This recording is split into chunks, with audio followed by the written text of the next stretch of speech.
Voice ఓకేనా madam? సర్వం విశ్వమయం group సభ్యులకు స్వాగతం సుస్వాగతం. ముందుగా మనందరికీ గురువు గారైన బ్రహ్మశ్రీ పత్రిజ గారు అమ్మ స్వర్ణమాలంబకి కృతజ్ఞతలు తెలుపుకుంటూ, సతీ సమేత సప్తఋషుల అనుగ్రహంతో, అవతార్ బాబాజీ గారి అనుగ్రహంతో మరియు ఆది శంకరాచార్యుల అనుగ్రహంతో, శైలేష్ మాస్టర్ ఆశీస్సులతో ఈ రోజు మనం సర్వం విశ్వమయం గ్రూప్ ని మొదలు పెడదాం. 41వ అధ్యాయం శ్రీ గురు చరిత్ర నిత్య పారాయణ గ్రంథము. రాధా మేడం మనకు వివరించడానికి వస్తున్నారు. రాధా మేడం, సర్వం విశ్వమయ గ్రూప్ తరపున మీకు స్వాగతం సుస్వాగతం. Thank you Rama madam. నాకు ఈ అవకాశం ఇచ్చినందుకు మీకు కృతజ్ఞతలు. శ్రీ గురు చరిత్ర నిత్య పారాయణ గ్రంథము. రచయిత పరమ పూజ్య ఆచార్య శ్రీ ఎక్కిరాల భరద్వాజ గారు. మనం ఈ రోజు 41వ అధ్యాయం పారాయణం చేసే ముందు 40వ అధ్యాయంలో నిన్న జరిగిన విషయాలు కొన్ని చెప్పుకుందాము. నిన్న స్వామివారి లీలలలో నరహరి శర్మ అనే బ్రాహ్మణుడికి కుష్ఠరోగం నుంచి అతడు ఎలా బయటపడడానికి స్వామివారు ఏమి ఉపాయం చెప్పారు, దానివల్ల అక్కడ మనకు ఒక స్టోరీ కనెక్ట్ అయి ఉంటుంది. గురువుల వాక్యము వేదవాక్కు, గురువులు చెప్పింది నమ్మి అతడి భక్తి విశ్వాసాలతోటి అక్కడ పూజలు స్టార్ట్ చేయడం వల్ల అతడు ఏ రకంగా అతని కుష్ఠరోగాన్ని నయం చేసుకున్నాడు అనేది తెలుసుకొని అక్కడి నుంచి మనకి ఇంకొక కథ, అదేంటంటే మన ధనుంజయుడు అనే రాకుమారుడు అరణ్యానికి వెళ్ళినప్పుడు అక్కడ అతనికి జరిగిన ఒక సంఘటన, ఒక బోయవాడు శివలింగాన్ని తీసుకొని పూజ చేసుకుంటాను, నాకు ఎప్పటి నుంచో ఆ కోరిక ఉంది అంటే అతను ఆయనకు సహకరించి పూజా విధానం చెప్తాడు. ఎందుకంటే నేను బోయవాడిని, అడవిలో ఉన్నవాడిని, నాకు ఎలాంటి పూజా విధానాలు తెలియదు అన్నప్పుడు ఆ రాకుమారుడు చెప్తాడన్నమాట, ప్రతినిత్యము నీ భార్యతో కూడుకొని నువ్వు పూజ చెయ్యి, శ్మశానంలోని భస్మాన్ని తీసుకొచ్చి పూజించు, తర్వాత ఏదైతే నువ్వు పదార్థం తింటావో అది తినే ముందు స్వామి వారికి అర్పించి ఆ తర్వాత నువ్వు సేవించు అనే వాక్యాలు చెప్పడము. అతన్నే గురువుగా నమ్మిన బోయవాడు అతని వాక్యాన్ని పాలించి చివరికి తన భార్య చితాభస్మం తోటి స్వామివారిని అర్పించి ఆయన పూజ చేసుకోవడము. అక్కడ స్వామివారు వాళ్ళ భక్తి శ్రద్ధలకి ప్రత్యక్షమయ్యి అతన్ని 1,000,000 సంవత్సరాలు స్వర్గంలో ఉండని దీవించడము. ఈ విధంగా శ్రీగురుడు అక్కడ జరిగిన వృత్తాంతం ఏంటంటే, గురువు వాక్యాన్ని నమ్మి శ్రద్ధాభక్తులతో పూజ చేసినప్పుడు గురువు వాక్యమే వేదవాకుగా నమ్మిన వాళ్ళకి గురువు అనుగ్రహం ఎలా పొందుతారు అనే విషయాన్ని స్వామివారు చెప్పడం జరిగింది. దానితో నిన్నటి అధ్యయనము కంప్లీట్ అయిందండి. ఈరోజు శ్రీ గురు చరిత్ర 41వ అధ్యాయం. ఓం శ్రీ గణేశాయ నమః, ఓం శ్రీ సరస్వతే నమః, ఓం శ్రీ గురుభ్యో నమః. ప్రస్తావన: పరమాత్మ వాక్కు మనస్సుల కందనివాడు, ఆయన ఒక్కడే అయినా విప్రుల ఆయనను బహువిధాలుగా నిర్వచించాలన్న వేదమే ఆయనని రుద్రుడుగాను విష్ణువుగా గాను స్తుతించినది. కానీ కలి ప్రభావం వలన శివకేశవ భేదము భక్తుల మధ్య విద్వేషానికి కారణమైంది. ఇక్కడ చిన్న ప్రస్తావన చెప్పుకుంటున్నాము. భగవంతుని యొక్క వాక్కు మనకు అర్థం కాదన్నమాట, మన మనస్సులకు అందనిదంట. అది ఎలా అంటే, స్వామివారు ఒక్కరే ఉండి అన్ని విధాలుగా విశ్వమంతటా వ్యాపించి ఉన్నారు అనేది వేదం చెప్తుంది. అలాగే ఆయన రుద్రుడును విష్ణువు కూడాను, వీళ్ళిద్దరికి మధ్యలో ఎలాంటి భేదం లేదు, శివకేశవులు ఇద్దరు ఒక్కరే అని చెప్తున్నారు. కానీ కలి ప్రభావం వలన ఏమవుతుంది, వీరి మధ్య భేదాలను మనం గుర్తించి అలా వీరి మధ్య విద్వేషానికి మనం కారణం అవుతున్నాము. అంటే భక్తులు శివుడు వేరే కేశవుడు వేరే అనేసి భావిస్తున్నారు ఈ కలి ప్రభావం వలన అని చెప్తున్నారు. ద్వేషము, స్పర్ధ వంటి అసూరి స్వభావం గలవారి యజ్ఞ దాన తప కర్మలు నిఫలమని భగవద్గీత చెప్తుంది. ఏం చెప్తుంది భగవద్గీత? ద్వేషంతో అసూరి స్వభావం గలవారు ఎలాంటి యజ్ఞాలు చేసినా తపస్సులు చేసినా వాళ్ళ కర్మ ఎలా ఉంటుంది, నిఫలం అంట, ఫలించదు అనేసి భగవద్గీత ముందే చెప్తుందంట.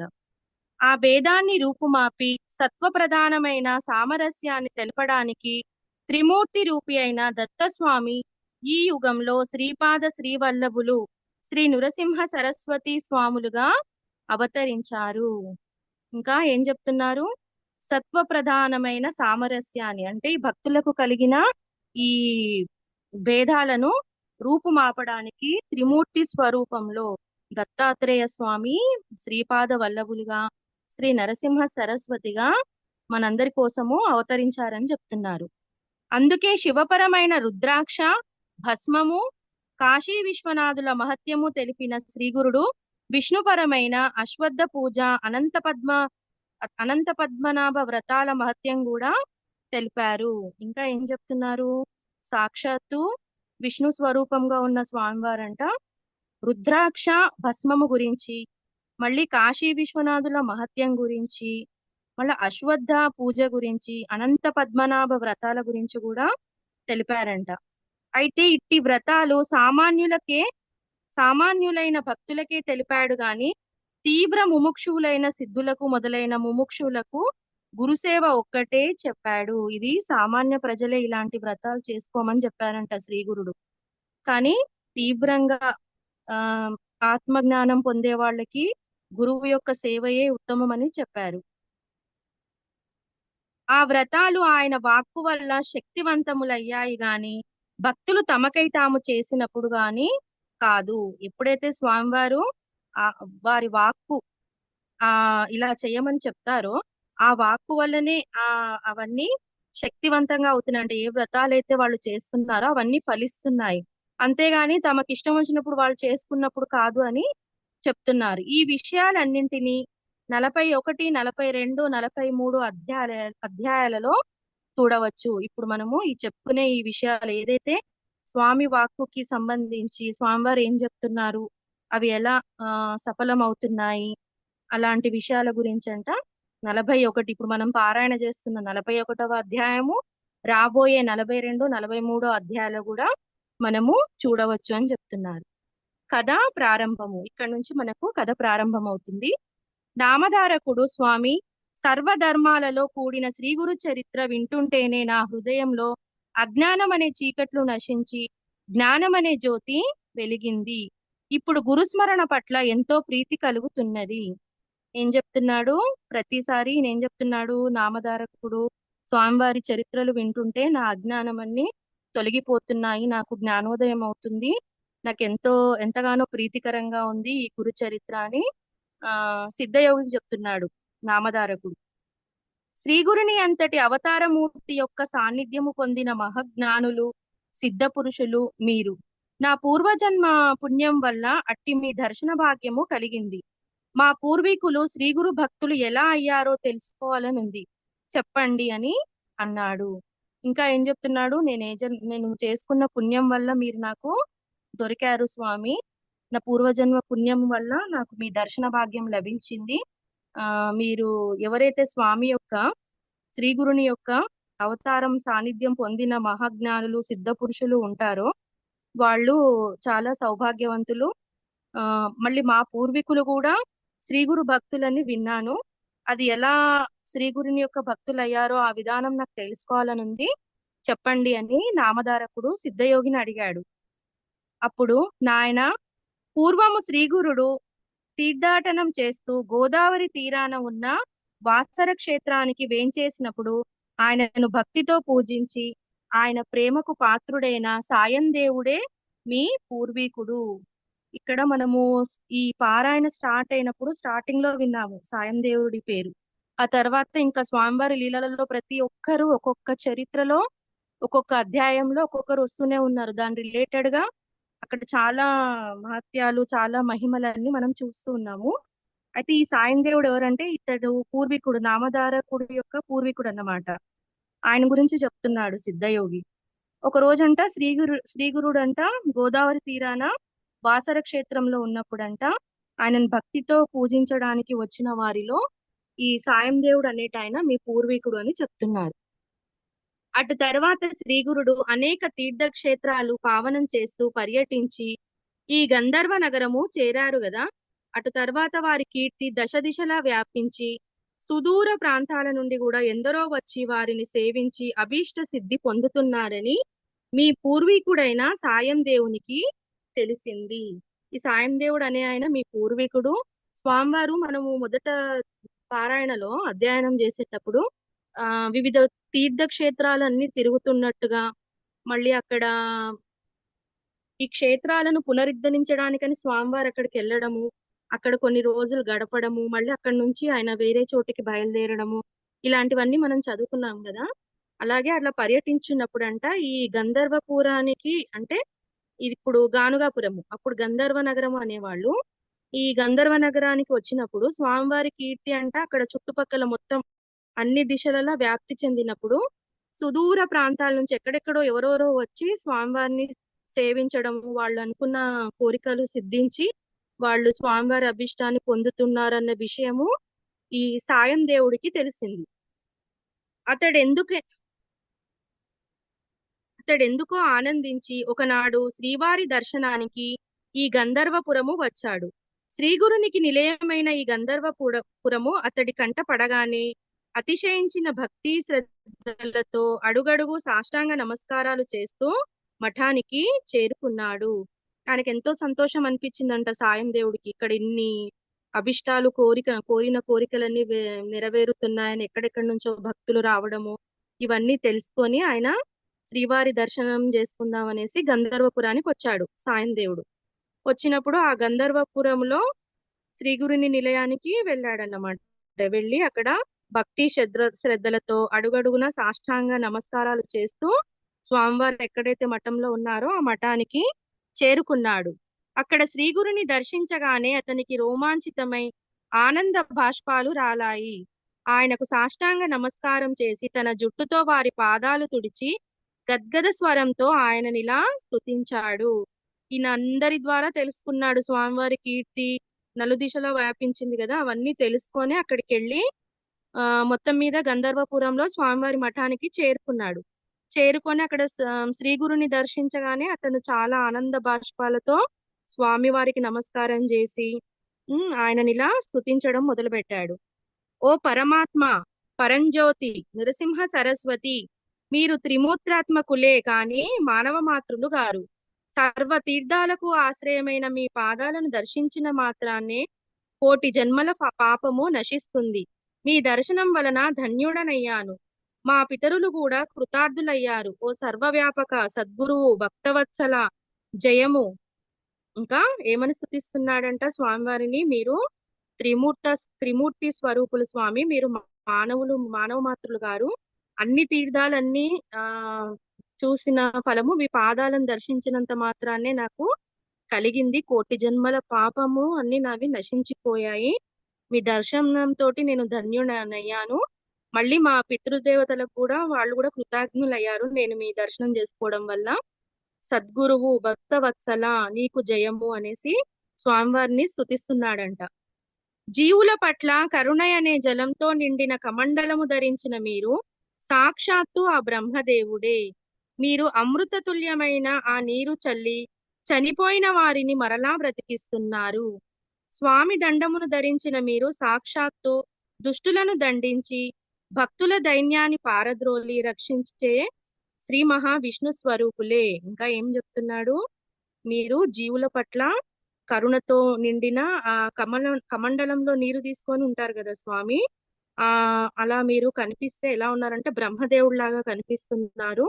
ఇంకా మీరు చనిపోయిన వారిని మళ్ళీ బ్రతికిస్తున్నారు. స్వామివారి అక్కడ పారాయణలో మనం విన్నాం కదా చనిపోయిన వాళ్ళను బ్రతికించడము, అలాంటివన్నీ తెలుసుకున్నాడు అక్కడ. చనిపోయిన వారిని మీరు మరలా బ్రతికిస్తున్నారు. మీరు ధరించిన ఆ దండము సాక్షాత్తు దుష్టులను దండించి భక్తుల యొక్క దైన్యాన్ని పారద్రోలే శ్రీ మహావిష్ణువే.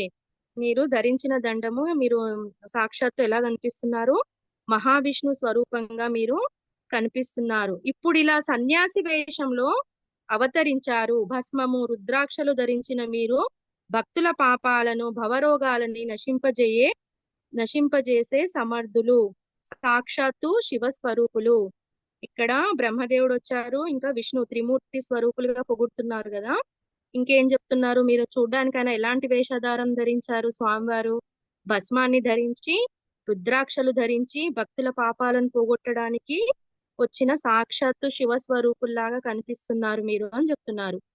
ఎవరి కృప వలన చచ్చినవాడు బ్రతుకుతాడో, గొడ్డు బర్రె పాలిచ్చిందో, మేడి కట్టె వృక్షమైందో, హీనుడు ఉద్ధరింపబడ్డాడో అట్టి మిమ్ము ఎవరు ఎరగగలరు. అంటే మీ కృప వలనే కదా స్వామి చచ్చిన వాళ్ళని కూడా మీరు బ్రతికిస్తున్నారు. గొడ్డుబోతు అయిన బర్రె కూడా పాలిచ్చింది.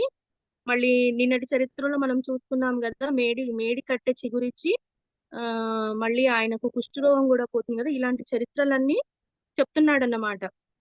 హీనుడను ఉద్ధరించడానికి వచ్చారు, మీ లీలలు ఇంత మహత్యంగా ఉన్నాయి స్వామి అని స్తుతిస్తున్నాడు స్వామివారిని సాయం దేవుడు. శ్రీగురుడు సంతోషించి సాయం దేవుడి తలపై చేయి పెట్టి, నాయన నీవు మాకు పరమ భక్తుడవు, నీ స్తోత్రం వలన మాకు సంతోషమయ్యింది, నీ వంశస్థులందరూ మా భక్తులే, చిరకాలము వర్ధిల్లుగాక అని ఆశీర్వదించారు. స్వామివారు ఎంతో సంతోషించారంట. సాయం దేవుడు తలపైన చేయి పెట్టి ఇంకా ఏం చెప్తున్నారు, నువ్వు చెప్పిన ఈ స్తోత్రము మాకెంతో సంతోషాన్ని ఇచ్చింది, నీ వంశస్థులు మా భక్తులు వాళ్ళు చిరకాలము వర్ధిల్లుతారు అని ఆశీర్వదించారు. తర్వాత శిష్యులందరితో ఆయన, మీరంతా సంగమంలో స్నానం చేసి అశ్వత్థ వృక్షాన్ని సేవించి పంక్తి భోజనానికి రండి అని చెప్పి, సాయం దేవుడితో నీవు కూడా వారితో వెళ్ళిరా, ప్రసాదం తీసుకొందువు అన్నారు. ఇంకేం చెప్పారు, స్వామివారితో పాటు శిష్యులు ఉంటారు కదా, వాళ్ళందరికీ ఏం చెప్పారు, అక్కడ సంగమ నది ఉంది కదా, అక్కడికి వెళ్ళి స్నానం చేసి అశ్వత్థామ వృక్షం దగ్గరికి వచ్చి భోంచేసుకోమని చెప్పారు. సాయం దేవుని కూడా వాళ్ళతో పాటు వెళ్ళిరా అని చెప్తున్నారు. అందరూ సంగమానికి వెళ్ళి వచ్చాక అతడు శ్రీ గురువుకి పూజ చేసి భిక్ష ఇచ్చాడు. అప్పుడు స్వామి అతన్ని తమ ప్రక్కనే కూర్చోబెట్టుకొని భోజనం పెట్టించారు. తర్వాత అతనిని దగ్గరకు పిలిచి, నాయన నీవెక్కడుంటున్నావు, నీ భార్య బిడ్డలు క్షేమమా, చాలా కాలానికి కనిపించావు అని అన్నాడు. ఇంకా అక్కడ ఏం జరిగింది, ఈ సాయం దేవునికి కూడా అక్కడికి వెళ్ళి సంగమంలో స్నానం చేసుకొని భోంచేసుకోమని చెప్పారు స్వామివారు. చెప్పిన తర్వాత అందరూ వెళ్ళి వచ్చాక శ్రీ గురుడు కూడా అక్కడ భిక్ష తీసుకున్నారు. అప్పుడు అతని పక్కనే కూర్చోబెట్టుకొని అడుగుతున్నారు.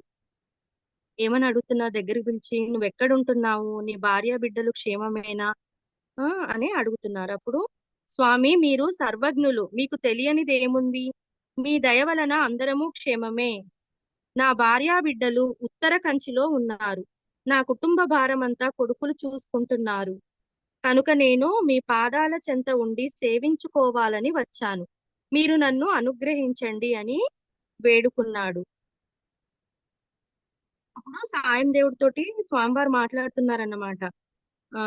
స్వామివారి దగ్గరకు వచ్చి స్వామివారిని స్తుతించడము, మళ్ళీ ఈ విధంగా స్వామివారి దగ్గరనే ఉండేసరికి ఆయన స్వామివారు ఆయన సాయం దేవుని దగ్గరికి పిలిచి, నువ్వు ఎక్కడి నుంచి వచ్చావు, నీ భార్య బిడ్డలు క్షేమమా, మరి ఏంటి విషయం అని అడుగుతున్నారు. అడిగినప్పుడు ఆయన ఏం చెప్తున్నారు, స్వామి మీకు సర్వజ్ఞులు, మీకు తెలియంది ఏముంది, మీ దయ వలన మేమందరం క్షేమంగానే ఉన్నాము, నా భార్య బిడ్డలేమో ఉత్తర కంచిలో ఉన్నారు, నా కుటుంబ భారం అంతా నా కొడుకులే చూసుకుంటున్నారు స్వామి, కనుక నేను మీ పాదాల దగ్గరే ఉండి మిమ్మల్ని సేవించుకోవడానికి వచ్చాను, మీరు నన్ను అనుగ్రహించండి స్వామి అని సాయం దేవుడు శ్రీ గురువుని వేడుకున్నాడు. శ్రీ గురుడు నవ్వి, నాయనా మమ్మల్ని సేవించడము అంత సులభం కాదు, మేము ఒక చోట ఉండేవారము కాదు, ఎక్కడ పడితే అక్కడ ఉంటాము, ఒకప్పుడు పూరిలో ఉంటే మరొకప్పుడు అడవిలో ఉంటాము, మాతో కలిసి ఉండడము మా సేవ చేయడము కష్టము, కనుక బాగా ఆలోచించుకో అన్నారు.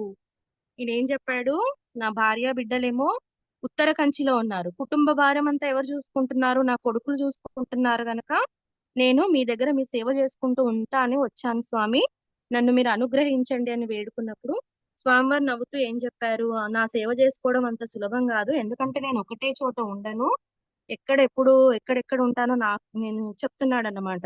ఒకప్పుడు పూరిలో ఉంటే ఒకప్పుడు అడవిలో ఉంటా, కాబట్టి నువ్వు నన్ను ఎలా సేవించుకుంటావు, చాలా కష్టము, కనుక బాగా ఆలోచించుకో అని చెప్తున్నారు.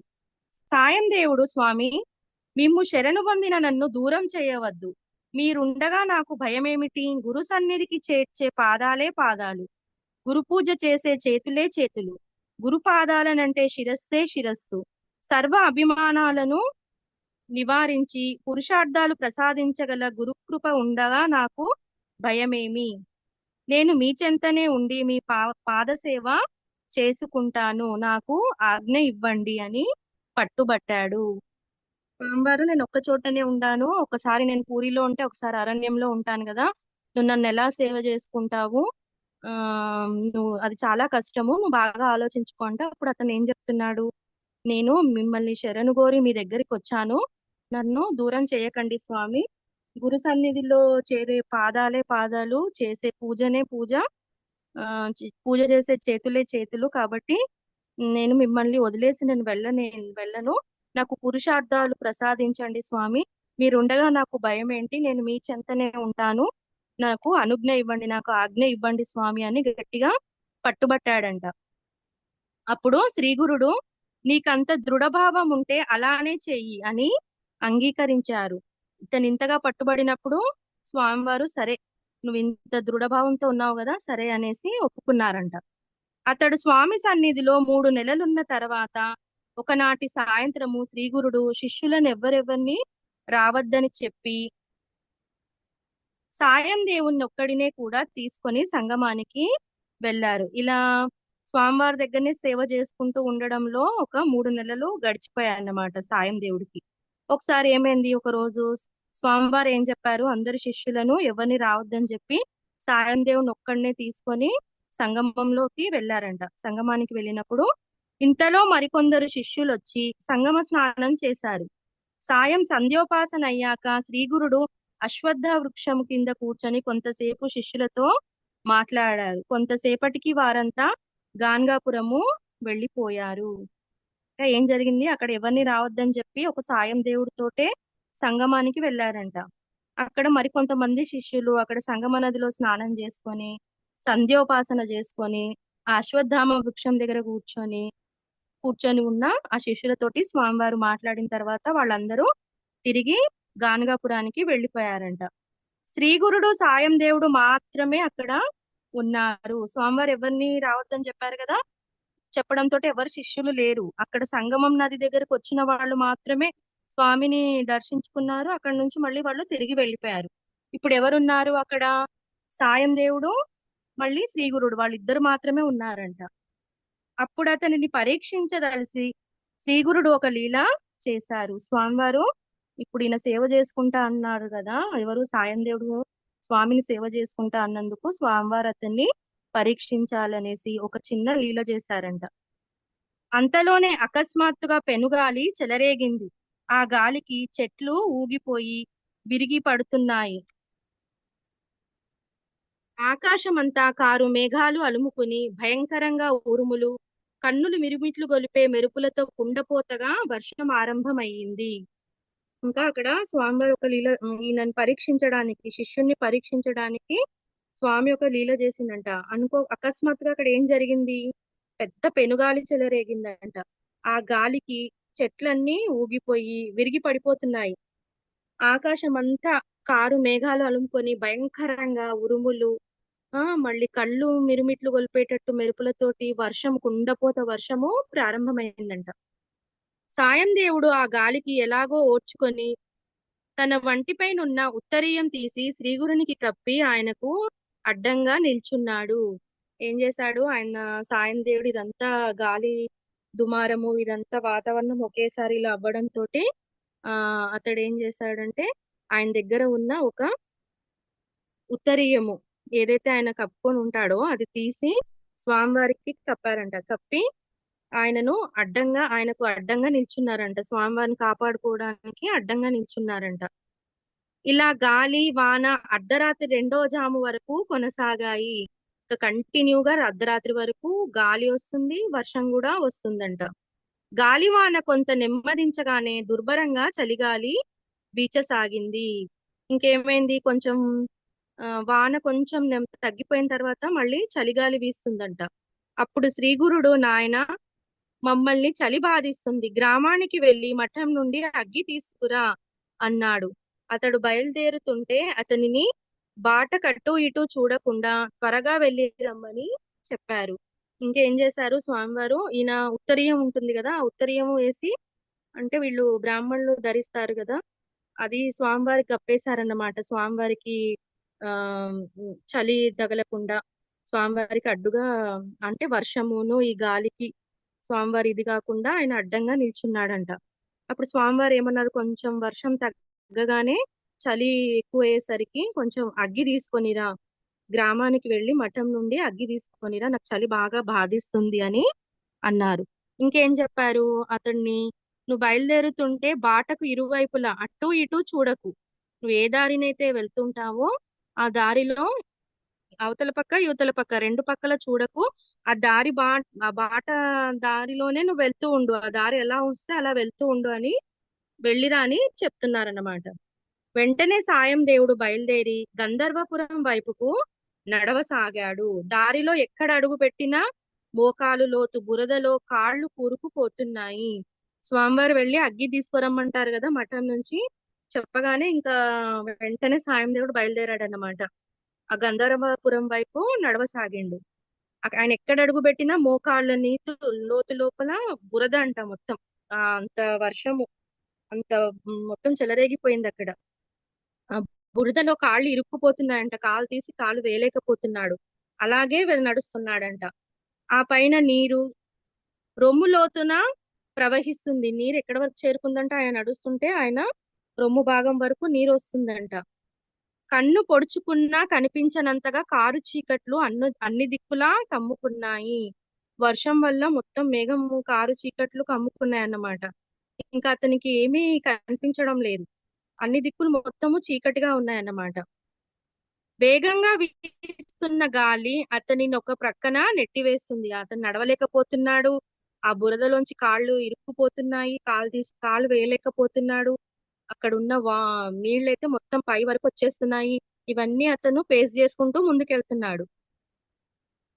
ఇంకా ఆ వీస్తున్న గాలి కూడా ఎలా ఉందంటే అతన్ని ఒక పక్క నుంచి ఇంకో పక్కకు నెట్టి వేస్తుంది, అంత తీవ్రంగా వస్తున్నాయంట గాలి ప్రవాహము.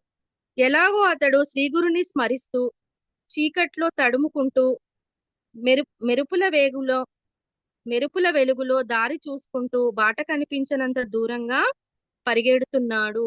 ఇంకా చేసేదేమీ లేదు, ఇంకా స్వామివారినే స్మరించుకుంటున్నాడంట. ఈ గండం నుంచి నన్ను బయటికి తీసుకురండి స్వామి అనేసి మనసులో ప్రార్థించుకుంటూ మెల్లగా అతడు అట్లా ముందుకు వెళ్ళిపోతున్నాడంట. అక్కడ మెరుపులు మెరిచినప్పుడల్లా దారి కనబడుతుంటుంది కదా, ఆ బాటకి పరిగెడుతూ ఉన్నాడంట, ఆ దారి చూసుకుంటూ వెళ్తూ ఉన్నాడు. చివరకు ఎలాగో అతడు మఠం చేరి అక్కడ సేవకులను నిద్రలేపి వారి వద్ద నుండి కుండలో నిప్పులు తీసుకొని తిరిగి బయలుదేరాడు. మొత్తం మీద అతను స్వామివారిని స్మరించుకుంటూ అక్కడ మఠానికి చేరుకున్నాడన్నమాట. చేరి అక్కడ ఉన్న సేవకులను నిద్రలేపారంట. లేపి వారి వద్ద నుంచి అక్కడ కుండలో నిప్పులు ఉంటాయి కదా, అవి తీసుకొని ఇవ్వమని అడిగితే వాళ్ళు ఇవ్వడము, అవి తీసుకొని మళ్ళీ తిరిగి బయలుదేరాడంట. శ్రీగురుడు తనను ప్రక్కలకు చూడకుండా ఎందుకు సాగిపొమ్మన్నారో తెలుసుకోవాలన్న కుతూహలము తీవ్రమై నెమ్మదిగా కుడి ప్రక్కకు చూశారు. స్వామివారు ఏం చెప్తారు, ఈయన బయలుదేరేటప్పుడు, నువ్వు ఆ దారి వెంటనే వెళ్తూ ఉండు, అటు ఇటు చూడకు, అలా చూడకుండా బయలుదేరు అని చెప్తారు కదా, అది ఆయన మనసులో మెదులుతూ ఉంటుందన్నమాట. స్వామివారు ఎందుకు ఈ అవతల పక్క యువతల పక్క చూడకుండా ముందుకు ఎందుకు పొమ్మన్నారు అది తెలుసుకోవాలనిపించి ఆయనకు అదొక తీవ్ర కుతూహలం మొదలయ్యి నెమ్మదిగా కుడి పక్కకు చూస్తాడన్నమాట. అటు ప్రక్కన 5 అడుగుల 5 పడగలు గల భయంకరమైన త్రాచుపాము కనిపించింది. అతడు మెల్లగా కుడి పక్కకు చూసేసరికి అక్కడ పెద్ద 5 పడగలున్న భయంకరంగా ఉన్న ఒక పెద్ద త్రాచుపాము కనిపించిందంట. అతడు కొంచెం పక్కకు తప్పుకొని భయంతో వేగంగా నడుస్తూ మళ్ళీ నెమ్మదిగా ఎడమ ప్రక్కకు చూశాడు. ఫస్ట్ ఏం చేశాడు, కుడి ప్రక్కకు చూశాడంట. చూస్తే త్రాచుపాము ఉంది. అది ఎలా ఉంది, 5 పడగలతోటి ఉంది, భయంకరంగా ఉంది. మళ్ళీ అతడు ఏం చేశాడు, కొంచెం పక్కకు తప్పుకున్నాడంట, అలాగే భయంతో చూసి చూడనట్టుగా మెల్లగా పక్కకు తప్పుకొని మళ్ళీ ఇంకో ఎడమ పక్కకు చూశాడంట. నెమ్మదిగా ఎడమ పక్కకు చూశాడంట. అటు ప్రక్కన కూడా మరొక భయంకరమైన పాము అతని వెంట వస్తుంది. ఇక్కడ ఏమైంది, కుడి ప్రక్కన తాచుపాము ఉంది, మళ్ళీ ఎడమ ప్రక్కన కూడా ఇంకొక పాము ఉందంట. అది కూడా అతన్ని వెంబడిస్తున్నట్టుగా వస్తున్నాయంట 2 పాములు. అతడు భయంతో మతిపోయి బాటలోని ఎత్తుపల్లాలు కూడా పట్టించుకోకుండా పరుగెత్తసాగాడు. ఇంకా భయపడిపోయాడన్నమాట. స్వామివారు అటు ఇటు చూడకుండా బాటలోనే నడిచిరా అని చెప్పినప్పుడు ఎందుకు చూడొద్దు, ఎందుకు అలా చెప్పారు స్వామివారు అనేసి ఆయన కుతూహలం తోటి అది ఎందుకో తెలుసుకుందాం అన్నట్టుగా ఫస్ట్ కుడి పక్కకు చూశాడు, ఆ తర్వాత ఎడం పక్కకు చూశాడు. ఆ రెండు పక్కల ఏముంది, రెండు త్రాచుపాములు ఉన్నాయి. భయంకరంగా ఉన్నాయి అవి అవి అతని వెంటనే నడుస్తూ ఉన్నాయంట. అతడు భయంతో అప్పుడు ఇంకా మతిపోయి ఇంకేం చేశాడు, ఆ ఎత్తు పల్లాలు ఎలా ఉంది అని కూడా చూడకుండా పట్టించుకోకుండా ఆ పాములను చూసి ఇంకా పరిగెత్తసాగాడు.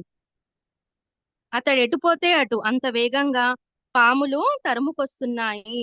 అతని వెంబడే అంట. ఇప్పుడు అతడు రెండు పాములను చూశాడు కదా, ఆ రెండు పాములు అతను ఎక్కడికి వెళ్తుంటే అక్కడికి ఇంకా వేగంగా పరిగెత్తుకుంటూ వస్తున్నాయంట. అతడు గుండెదడ పుట్టి దిక్కుతోచక పొదల మధ్యకు పోయాడు. ఎటు పోవాలో తెలియక భయంతో నా పాముల బారి నుండి రక్షించమని మనస్సులో శ్రీగురుని ప్రార్థించుకొనసాగాడు. ఇంకేం చేశాడు, చూడొద్దని చెప్పినప్పుడు చూశాడు. చూసిన తర్వాత ఈ రెండు పాములు వెంబడించేసరికి ఇంకా అతను భయంతో ఏం చేశాడు, అక్కడి నుంచి ఒక పొదల మధ్యన వెళ్ళిపోయాడంట. వెళ్ళిపోయి ఇంకెటెళ్లాలో అర్థం కాకుండా స్వామివారిని, ఆ పాముల బారి నుంచి నన్ను రక్షించు స్వామి అని దీనంగా స్వామివారిని ప్రార్థించసాగాడంట. వెంటనే అతనికి కొంచెం భయం తగ్గి ఒక చక్కని బాట చిక్కింది. దాని వెంట పోగా కొద్దిసేపట్లోనే సంగమం వద్దనున్న రావి చెట్టు అతనికి కనిపించింది. స్వామివారిని ఎప్పుడైతే అతను వేడుకున్నాడో అప్పుడు అతనికి కొంచెం భయం తగ్గిందంట. తగ్గగానే అతనికి ఒక దారి కనిపించింది. ఆ దారి వెంట వస్తుంటే అక్కడ సంగమం వద్ద ఉన్న అశ్వత్థామ వృక్షము కనిపించిందంట. ఆ ప్రాంతం అంతా వేల కొలది దీపాలతో వెలిగిపోతున్నట్టు కనిపించింది. ఇంకా ఎలా కనిపించింది, అశ్వత్థ వృక్షం దగ్గర అన్ని వేల కొద్ది దీపాలు నుండి అది అది వెలిగిపోతున్నట్టుగా కనిపించిందంట. అక్కడి నుండి వేద ఘోష అతనికి చక్కగా వినిపిస్తుంది.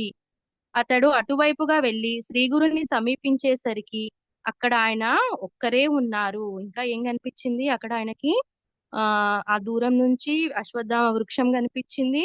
మళ్ళీ అక్కడ ఎన్నో వేల దీపాలతో వెలిగిపోతున్నట్టుగా, అక్కడ వేదాలు పఠిస్తున్నట్టుగా వేదఘోష కూడా అతనికి వినిపించిందంట. అటువైపు వెళ్లి శ్రీగురుని చూసేసరికి అక్కడ స్వామివారు ఒక్కరే ఉన్నారంట. అతడికి ఆ భయం వలన వర్షం ఆగిందని కూడా తెలియలేదు. ఈ రెండు పాములు అతన్ని వెంబడిస్తున్నాయి కదా, అదే భయం అతని మనసులో ఉంది. ఇంకా వర్షం ఆగిపోయిందని కూడా అతనికి తెలియట్లేదంట.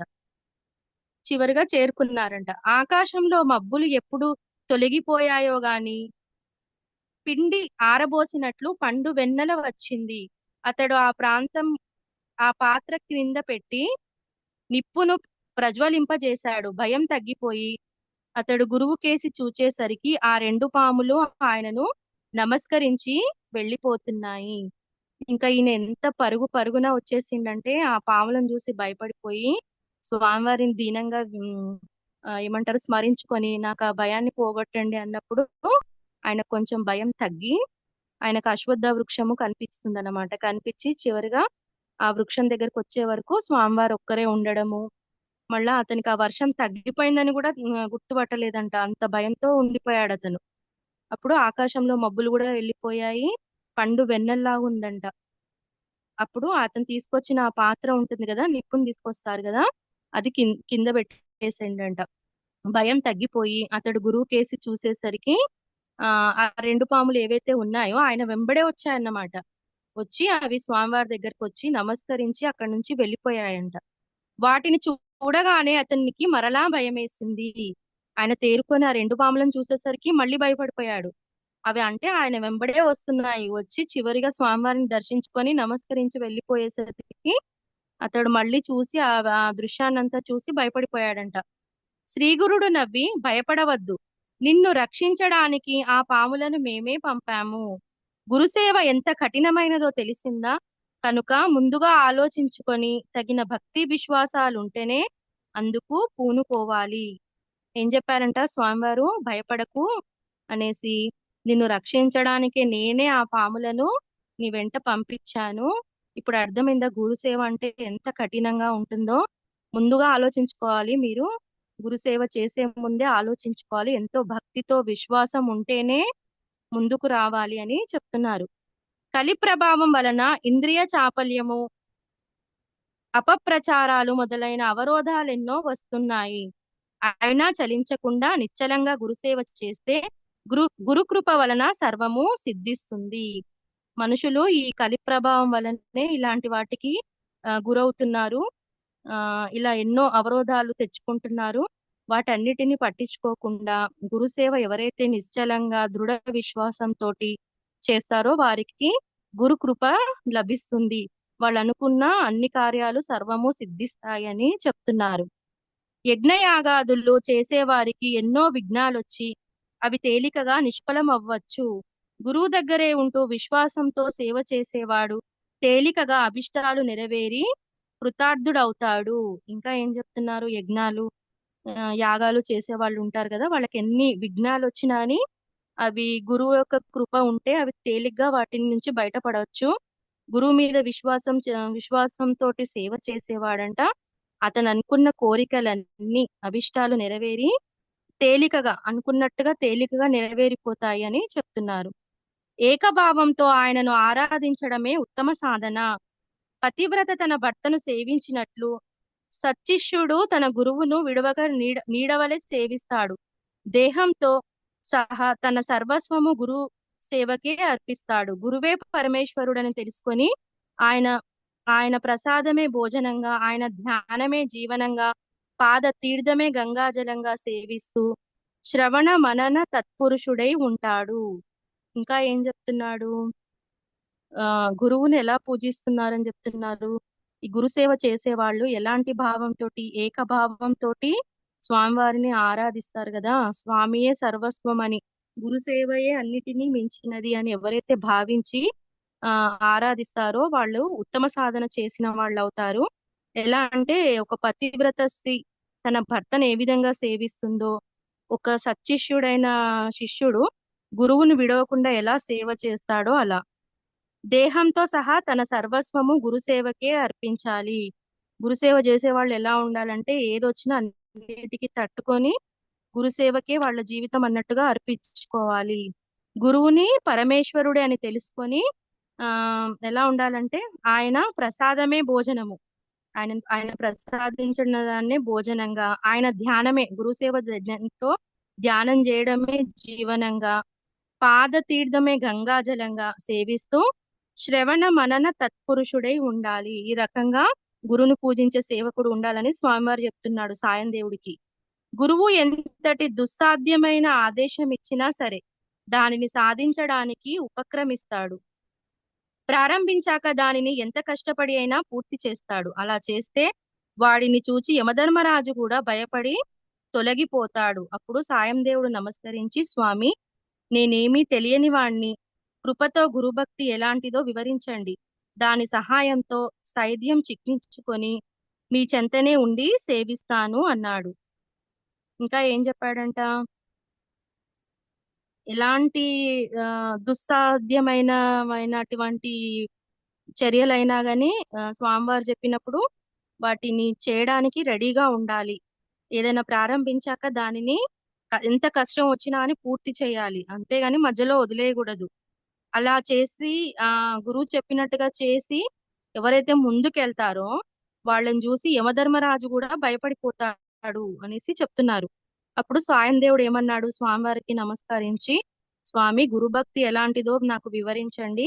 ఇంకా మీరు చెప్పేటివన్నీ విని నేను ఎంతో స్థైర్యంగా మీ చెంతనే ఉండి మిమ్మల్ని సేవించుని చెప్పడం జరుగుతుంది. అప్పుడు శ్రీ గురుడు ఇలా బోధించారు. నాయన, చెబుతాను విను. నీవు ఇక రాత్రి అయిందో బ్రహ్మీ ముహూర్తం అయిందో నన్నది పట్టించుకోకుండా వినాలి. సత్కాలక్షేపం అవుతుంది. ఇంకా ఏం చెప్తున్నారు? నేను ఇప్పుడు నీకు గురుసేవ గురించి చెప్తాను. ఇప్పుడు రాత్రి అయిందా, తెల్లారిందా, ఏ ముహూర్తంలో మనం ఉన్నాము, ఎంత సమయం అయింది, ఇలాంటివి ఏమీ పట్టించుకోకుండా విను. ఇవి నీకు మంచి కాలక్షేపం, సత్కాలక్షేపం అవుతుంది అని చెప్తున్నారు స్వామివారు. పూర్వము పార్వతీదేవికి పరమశివుడు బోధించిన గురుభక్తి తత్వము నీకు చెప్తాను. పూర్వకాలంలో అంట పార్వతీదేవి అమ్మవారికి పరమేశ్వరుడు బోధించిన గురుభక్తి తత్వం ఎలా ఉంటుందో నీకు చెప్తాను, విను. శివుడిలా చెప్పాడు. దేవి, గురువే ఈశ్వరుడన్న దృఢమైన విశ్వాసంతో ఆయనను సేవించడం వలన సర్వసిద్ధులు కలుగుతాయి. అట్టి ఫలితమే తపో అనుష్ఠానాదుల వలన చాలా కాలానికి గాని సిద్ధించదు. యథావిధిగా గురువును సేవించే వారికి యజ్ఞాది కర్మలు చేయని లోటు కలగదు. పూర్వము త్వష్టయ అనే బ్రాహ్మణ బాలునికి 8వ సంవత్సరంలో ఉపనయనం చేసి వేదాధ్యాయానికి గురువు వద్దకు పంపారు. ఇక్కడ మళ్ళీ స్వామివారు ఏం చెప్తున్నారంటే సాయం దేవుడికి గురుసేవ ఎలా చేసుకోవాలి అనే దాన్ని వివరిస్తూ సాక్షాత్తు పార్వతీదేవికి పరమశివుడు చెప్పిన గురుతత్వ బోధన చెప్తున్నారన్నమాట. అక్కడ పరమేశ్వరుడు ఏం చెప్తున్నారంటే పార్వతీదేవితో మాట్లాడుతున్నారు. గురువునే ఏమనుకోవాలంట, ఈశ్వరుడు అనే ఒక భక్తితోటి విశ్వాసంతో ఆయనను సేవించుకోవాలి. అప్పుడే మీకు అన్ని రకాల సర్వసిద్ధులు కలుగుతాయి. అనుష్ఠానము వలన చాలా ఏమంటారు, అట్టి ఫలితమే తపో అనుష్ఠానాదుల వలన చాలా కాలానికి గాని సిద్ధించదు. ఇంకా మీరు చేసుకున్న ఎలాంటి ఆ ఏమంటారు సిద్ధులు గాని గురువు అనుగ్రహం వలనే మీకు కలుగుతాయి అని చెప్తున్నారు. గురువును సేవించిన వారికి యజ్ఞాది కర్మలు చేయడానికి లోటు కలగదు. గురువుని సేవిస్తూ ఉన్న వాళ్ళు అన్ని పనులు చేసుకుంటూ ముందుకెళ్ళిపోతూనే ఉంటారని చెప్తున్నారు. ఒక బ్రాహ్మణుని కథ చెప్తున్నారు. పూర్వము త్రష్టయ అనే బ్రాహ్మణ బాలునికి 8వ సంవత్సరంలో ఉపనయనం చేసి వేదాధ్యయనానికి గురువు వద్దకు పంపారు. ఒక చిన్న బాలుని కదండి ఇక్కడ. అతడు ఎనిమిదవ సంవత్సరం వచ్చేసరికి అతనికి ఉపనయనం చేశారంట. చేసి వేద అధ్యయనానికి ఒక గురువు వద్దకు పంపారు. ఆ బ్రహ్మచారి చక్కగా గురుసేవ చేస్తున్నాడు. ఒకసారి ఆ గురువు యొక్క కుటీరము శిథిలమై వర్షం నీరు లోపలకు కురిసింది. గురువు త్వష్టను పిలిచి, నాయన, ఈ కుటీరము ప్రతిసారి వర్షానికి పాడైపోతుంది. ఇలా గాలి వాన అగ్నుల వలన నశించకుండా అన్ని వసతులు కలిగి ఉండే కుటీరము నాకు కావాలి అని చెప్పాడు. మళ్ళీ ఇక్కడ ఒక గురుతత్వం గురించి, గురువు బోధన గురించి ఒక కథ మొదలైంది. ఇక్కడ ఒక త్రష్ట అనే బ్రాహ్మణ బాలుడు గురించి కథ చెప్తున్నారు. స్వయంగా పరమేశ్వరుడే పార్వతీదేవికి చెప్తున్నారన్నమాట. ఇతడు ఉపనయనం చేసుకొనేసి ఒక గురువు వద్దకు వెళ్ళారంట. త్రష్ట అనే బాలుడు, బ్రాహ్మణ బాలుడు. అప్పుడు ఆయన గురు సేవ చేసుకుంటూ ఉన్నప్పుడు గురుగారు ఏం చెప్పారంట, ఆయన ఎక్కడైతే ఏ కుటీరంలో అయితే ఉన్నాడో అది మొత్తం శిథిలంగా ఉందంట, శిథిలావస్థలో ఉందంట. వర్షం పడినప్పుడు వర్షం నీరు లోపలికి కురుస్తుంది. కాబట్టి అతను ఏం చెప్తున్నాడు, ప్రతిసారి ఇది కుటీరము నాది వర్షానికి పాడైపోతుంది. ఇలా గాలి వాన అగ్ని వలన నశించకుండా అన్ని వసతులు ఉండేలాగా నాకు ఒక కుటీరం కావాలి అని శిష్యుడికి చెప్తున్నాడు ఇక్కడ గురువు. ఎవరు, మన త్వష్ట అనే బ్రాహ్మణ బాలుడికి చెప్తున్నారన్నమాట ఆయన గురువు. అప్పుడు గురుపత్ని, నాయన, ఎవ్వరూ నేయనిది కుట్టనిది రంగురంగులది సరిపోయేది అయినా రవిక నాకు తెచ్చి పెట్టాలి అన్నది. ఇక్కడ మళ్ళీ గురుగారి భార్య ఏమంటుందంటే ఈ బాలునితోటి, ఎవ్వరూ నేయనిది అంటే ఎవరి చేత నేయబడింది, కుట్టనిది, మళ్ళీ ఎవరు కుట్టకూడదు, మళ్ళీ అది ఎలా ఉండాలి, రంగురంగులుగా ఉండాలి, నాకు సరిపోయేది లాగున్న ఒక రవిక నాకు తెచ్చిపెట్టు అని అంటుందంట గురుపత్ని. ఇంతలో గురుపుత్రుడు వచ్చి, అన్నా, నాకు మట్టి అంటనివి, నీటి మీద నడిపించగలవి, ఎప్పుడూ సరిపోయేవి అయిన పాదరక్షలు కావాలి అని చెప్పాడు. ఇప్పుడు గురువు గారు అయిపోయారు, ఆయన పత్ని అయిపోయింది, ఆయన భార్య అయిపోయింది. తర్వాత గురుపుత్రుడు వచ్చి ఏం చెప్తున్నాడు, నాకు మట్టి అంటనివి, నీటి మీద నడిపించగలిగేది, ఎప్పుడు సరిపోయేవి అయినా నాకు పాదరక్షలు కావాలి అని అడుగుతున్నాడు అన్నమాట. అప్పుడే చిన్న పాపాయి గురుపుత్రిక కూడా అక్కడికి వచ్చింది. అన్నా, నా చెవులకు కుండలాలు, ఆడుకునేందుకు ఒక బొమ్మరిల్లు కావాలి. అది ఒంటి స్తంభం కలిగి దంతంతో చేసినదై పగలనిదిగా ఉండాలి, పగలకుండా ఉండాలి. అది నా వెంట తీసుకువెళ్ళడానికి వీలుగా ఉండాలి. అందులో అన్ని వసతులు ఉండాలి.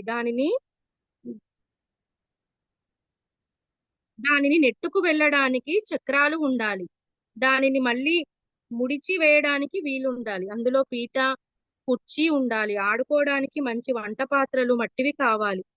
నాకు అవే వంట నేర్పాలి. వాటిలోనే వంట ఎంతసేపైనా చల్లారకూడదు. ఇతర వంట పరికరాలు కూడా కావాలి అని చెప్పింది. ఇక్కడ ఈయన వేదాధ్యాయం చేయడానికి త్రష్ట అనే బ్రాహ్మణుడు మన ఒక గురుగారి దగ్గరికి పంపించారన్నమాట. పంపిస్తే గురువు గారి యొక్క భార్య, గురువు గారి యొక్క పుత్రుడు, మళ్ళీ చివరికి ఎవరు గురువు యొక్క పుత్రిక, ఆమె కూడా వచ్చి ఇవన్నీ చెప్తుందన్నమాట. చెవులకు కుండలాలు ఉండాలంట, ఆడుకోవడానికి ఒక బొమ్మరిల్లు ఉండాలంట, మళ్ళీ అది ఎలా ఉండాలి, దంతంతో చేసింది, ఒంటి స్తంభంతో పగలకుండా ఉండాలంట, మళ్ళీ అది ఎక్కడికంటే అక్కడికి తీసుకువెళ్ళడానికి వీలుగా ఉండాలి, దాంట్లో అన్ని వసతులు ఉండాలి, దానికి 2 చక్రాలు ఉండి దాన్ని నెట్టుకుంటూ తీసుకెళ్లేది ఉండాలి, మళ్ళీ దాన్ని మడిచి పెట్టడానికి ఉండాలి, మళ్ళీ విప్పదీయడానికి ఉండాలి, మళ్ళీ అందులో ఒక పీట ఉండాలి, ఒక కుర్చీ ఉండాలి, ఆడుకోవడానికి వంట పాత్రలు మట్టివి కావాలి, ఇంకా అవి నాకు వంట కూడా నేర్పాలి, మళ్ళీ వాటిలో వంట చేస్తే ఎలా ఉండాలంటే అంత చిన్న బొమ్మరిల్లో, అంత చిన్న ఆడుకునే పదార్థాలలో ఇవన్నీ వసతులు ఉండాలని చెప్తుంది అన్నమాట ఈ అమ్మాయి.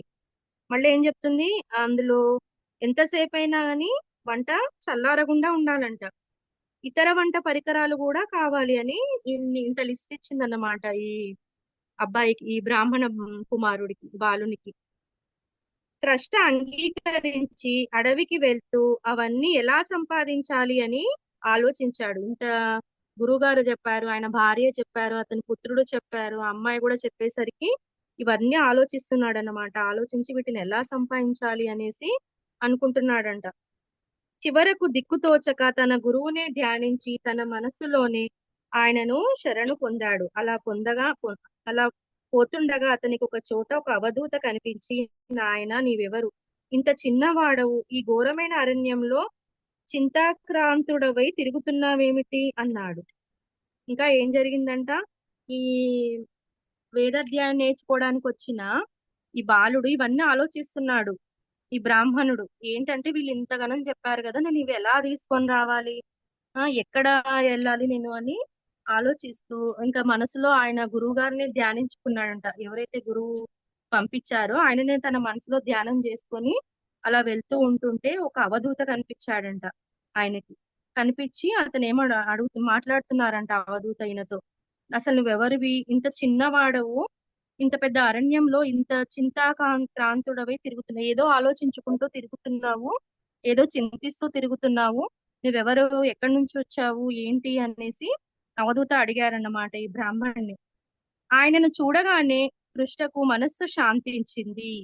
ఇంకా ఈ బ్రాహ్మణ బాలుడు ఆ అవధూతను చూడగానే చాలా ఆయన మనస్సు ప్రశాంతత చెందిందంట.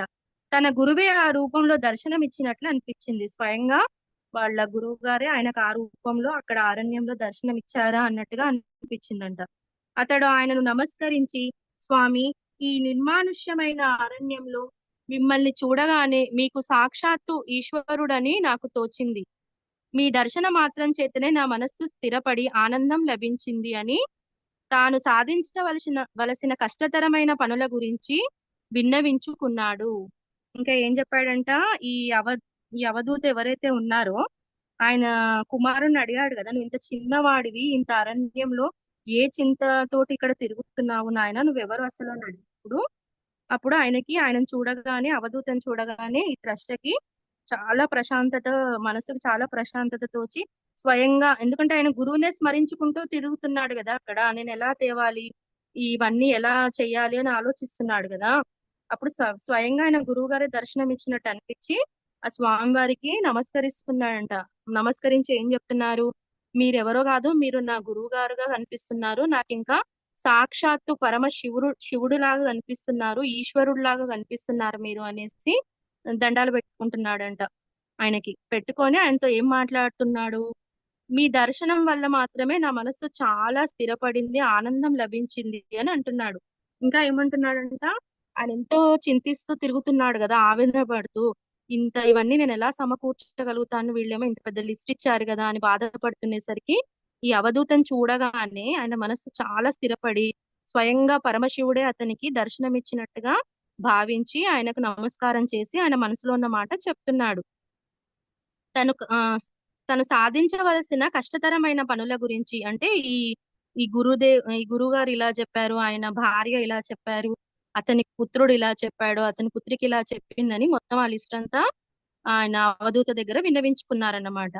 అవధూత అతనిని ఆశీర్వదించి, నాయన, అభీష్ట ప్రదుడువై విశ్వేశ్వరుడు కాశీలో ఉండగా దుర్లభం ఏముంది, నీవు కాశీ వెళ్లి విశ్వనాథుని పూజించు. ఏం చెప్తున్నాడంటే అవధూత, అభీష్టప్రదుడైన విశ్వేశ్వరుడు స్వయంగా పరమేశ్వరుడు ఎక్కడున్నారు? కాశీలో ఉన్నారు. ఆయన ఉండగా మనకు దుర్బలమైనది ఏముంది? ఆయననే మన అన్ని కార్యాలు తీరుస్తారు కదా. నువ్వు వెళ్ళు, ఆయన దీవిస్తున్నారన్నమాట. వెళ్ళి కాశీ విశ్వనాథుణ్ణి పూజించుకో అని చెప్తున్నారు. ఈయననే పరమేశ్వరుడు అని కీర్తిస్తున్నారు కదా. పరమేశ్వరులాగా మీరు నాకు అనిపిస్తున్నారు స్వామి, నాకు ఇలాంటి బాధ వచ్చింది, నేను ఈ పనులన్నీ ఎలా చేయగలను అన్నప్పుడు ఆయన చెప్తున్నాడు, స్వయంగా కాశీలోనే మన విశ్వేశ్వరుడు ఉండగా మనకి ఇలాంటి దుర్లభమైన పని ఏముంది? ఏదనుకుంటే అది స్వామివారు ఇస్తారు, ఆయన దగ్గరికే వెళ్ళు, కాశీ వెళ్ళి విశ్వనాథుణ్ణి పూజించుకొని చెప్తున్నారు. ఆయన వరంతో బ్రహ్మాది దేవతలు కూడా ఎంతో మహిమను పొందారు. కేవలం గుక్కెడు పాలు కోరిన ఉపమన్యువునకు ఆయన సాక్షాత్తు ఆ పాల సముద్రాన్ని ప్రసాదించిన దయాలువు అని చెప్పాడు. ఏం చెప్పాడు? ఆయన పరమేశ్వరుడు వరంతోటి బ్రహ్మాది దేవతలు కూడా ఎంతో మహిమను పొందారు. ఏది అడిగినా అది ఇస్తారు కదా పరమశివుడు. ఒక చిన్న గుక్కెడు పాలు అడిగిన ఉపమన్యునికే పాల సముద్రాన్ని ప్రసాదించారు. ఆయన పరమ దయాలువు, ఆయన దగ్గరికే వెళ్ళు, ఆయననే సేవించుకో అని చెప్తున్నాడు. గురుసేవ తప్ప వేరేమీ ఎరుగని త్వష్ట స్వామి కాశీ క్షేత్రము ఎక్కడ ఉంది అని అడిగాడు. అప్పుడు ఆ ముని శ్రేష్ఠుడు, కాశీకి నిన్ను నేనే స్వయంగా తీసుకుపోతాను, నీ వలన నాకు కూడా విశ్వనాథుని దర్శనం అవుతుంది అని చెప్పి తన లీల చేత అతనిని మనోవేగంతో కాశీకి తీసుకువెళ్ళాడు. ఏం జరిగిందంట? ఈయన అవధూత చెప్తున్నాడన్నమాట, నువ్వు ఎందుకు ఇంతగా బాధపడుతున్నావు? పరమేశ్వరుడు ఎక్కడున్నాడు? కాశీలో ఉన్నాడు. ఆయన వరప్రసాదంతో అనుకున్న వరాలన్నీ పొందగలుగుతావు. ఇదేం పెద్దగా నువ్వు బాధపడాల్సిన విషయం కాదు. స్వామివారు ఏది అడిగినాని అంతకు మించిందే ప్రసాదిస్తారు అని అన్నప్పుడు ఆయన అడుగుతున్నాడు అన్నమాట, నాకు గురుసేవ తప్ప ఇంకేమీ తెలియదు అనేసి, ఈ స్వామి ఎక్కడ ఉంటారు, అసలు కాశీ క్షేత్రం ఎక్కడ ఉంది అని అడుగుతున్నారంట. ఎవరు? ఈ త్రష్ట అడుగుతున్నారు. ఎవరిని? అవధూతను అడుగుతున్నాడు. అప్పుడు ఆ మునిశ్రేష్ఠుడు అవధూత ఏమన్నారు? కాశీకి నేను నిన్నే స్వయంగా తీసుకొని వెళ్తాను, నీ వలన నేను మళ్ళీ విశ్వనాథుని దర్శనం కూడా చేసుకున్న వాడిని అవుతాను అని చెప్పి తన లీల చేత, ఆ అవధూత తన లీలతోటి మనోవేగంతో ఆ ఎవరైతే త్రష్ట ఉన్నాడో బ్రాహ్మణుణ్ణి అక్కడ కాశీకి తీసుకొని వెళ్తాడు. ఇంతటితో ఈ అధ్యయనము సమాప్తము. శ్రీ దత్తాయ గురవే నమః. ఓం శ్రీ శ్రీపాద శ్రీ వల్లభాయ నమః. ఓం శ్రీ నృసింహ సరస్వతే నమః. లోకా సమస్తా సుఖినో భవంతు, సర్వే జనా సుఖినో భవంతు. ఓం శాంతి శాంతి శాంతి. జై గురుదత్త.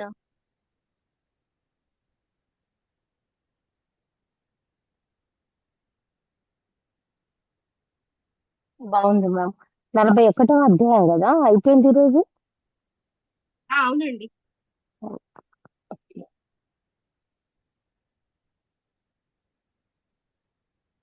ఓకే మ్యామ్, మనం సెషన్ ఎండ్ చేసుకుందాము.